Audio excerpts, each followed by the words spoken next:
মুমিনে যখন গুনাহ করব, মুমিন ব্যক্তির পক্ষ থেকে যখন পাপ হয়ে যাবে, গুনাহ হয়ে যাবে, মুমিনরা তাৎক্ষণিক আমার আল্লাহর দরবারে তাওবা করে ক্ষমা চাইবে। সুবহানাল্লাহ, এটা মুমিনের গুণ। এই জন্য সব সময় নামাজ শেষ বলবেন আস্তাগফিরুল্লাহ ইন্নাল্লাহা গফুরুর রহিম, পাল্লের আগে আল্লাহু আকবার বলবেন, এটা সুন্নাত। আর হাঁটতে, বসতে, দাঁড়াতে, যেদিকে যান না কেন সব সময় পড়বেন আস্তাগফিরুল্লাহ আস্তাগফিরুল্লাহ আস্তাগফিরুল্লাহ, আল্লাহ আমাকে ক্ষমা করো, আল্লাহ আমাকে ক্ষমা করো।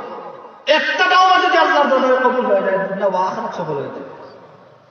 ইমাম আহমদ ইবনে হাম্বল রাহমাতুল্লাহ আলাইহি একবার একটা রুটির দোকানে বসলেন, দেখলেন ব্যক্তি রুটি খামির বানায় বলে আস্তাগফিরুল্লাহ, তাওয়ার মধ্যে দেয় আস্তাগফিরুল্লাহ, আবার রুটি উল্টায় আস্তাগফিরুল্লাহ, রুটি নামায় আস্তাগফিরুল্লাহ, রুটি খায় আস্তাগফিরুল্লাহ, খামির বানায় আস্তাগফিরুল্লাহ, পানি দেয় আস্তাগফিরুল্লাহ, কুন্দালে লাকড়ি দেয় আস্তাগফিরুল্লাহ।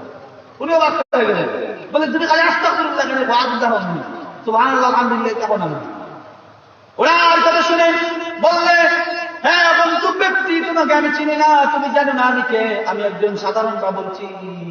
আমি যখন কাজ করি সব সময় আল্লাহর তাসবিহ পড়ি, কিন্তু বিশেষ করে আমি ইস্তেগফার বেশি করে পড়ি। বলে এটা বললে কি লাভ?